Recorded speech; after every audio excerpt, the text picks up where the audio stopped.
31 वर्ष झाल्या माननीय माधवराव महाडिक साहेबांच्या नेतृत्वाखाली हा कारखाना अत्यंत चांगल्या पद्धतीने सभासदांना केंद्रबिंदू मानून काम करतोय। निव्वळ राजकारण करणं ही विरोधकांची कायमची भूमिका आहे, पण ज्यावेळी कारखाना प्रगती करत असताना कुठेतरी कारखान्याला साथ द्यावी, लोकांमध्ये गैरसमज पसरून देणं आणि विनाकारण कारखान्याची बदनामी करणं हे आता त्यांनी विसरून जावं। कारण गेल्या 5 निवडणुकांमध्ये कारखान्याने एखादी कारखाना महाडिक साहेबांना दिलेला आहे। या कारखान्यामध्ये लोकशाही पद्धतीने कामकाज केलं जातं आणि कारखान्याची प्रगतीची वाटचाल ही त्या लोकांना बघवत नाहीये, म्हणून या दृष्टिकोनातून त्यांचा या ठिकाणी विरोध आहे। आज आपण बघितलं की सातत्यानं 100% सभासदांचा कर हा मंजूर या बाजूने आहे, सभासदांची साथ आहे। सभासदांची संख्या जर बघितली तर ते निश्चितपणे या कारखान्याच्या वतीनं आहे, हे मला या ठिकाणी आवर्जून आपल्याला सांगायचं आहे।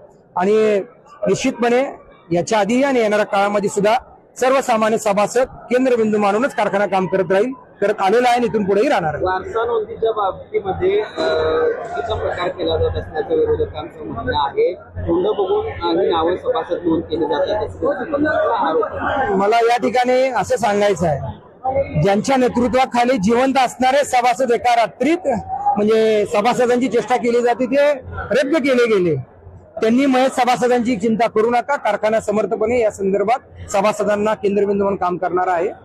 ज्यांच्या विचारानं हा कारखाना चाललेला आहे तो सभासद केंद्रबिंदू मानूनच काम केलं जाईल आणि ज्यांनी जिवंत सभासद रद्द केले त्यांचे जे नेते असतील, ज्या कारखान्याचं कार्यक्षेत्र कोल्हापूर जिल्हा सोडून इतर जिल्हे सुद्धा आहेत आणि तिथले सुद्धा एका रात्री सभासद कमी केलेत, हे त्यांनी त्यांच्या नेत्यांना विचारावं।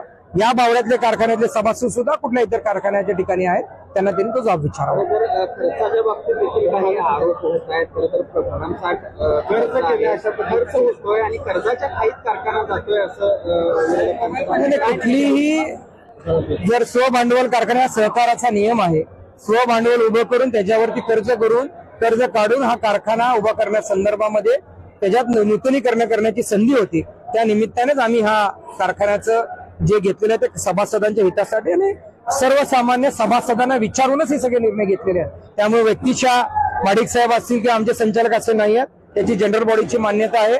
सगळ्या सभासदांना अहवाल पोहोचलेला आहे, नोटीस पोहोचलेली आहे, त्यांच्या मान्यतेनेच हे कारखान्याचं सगळे वाटचाल चाललेली आहे। मला असं वाटतं की व्यक्तीच्या केंद्रबिंदू म्हणून न मानता इतर कारखान्यांनी ज्या पद्धतीने काम केले त्याच पद्धतीने हा कारखाना सुद्धा काम करत आहे।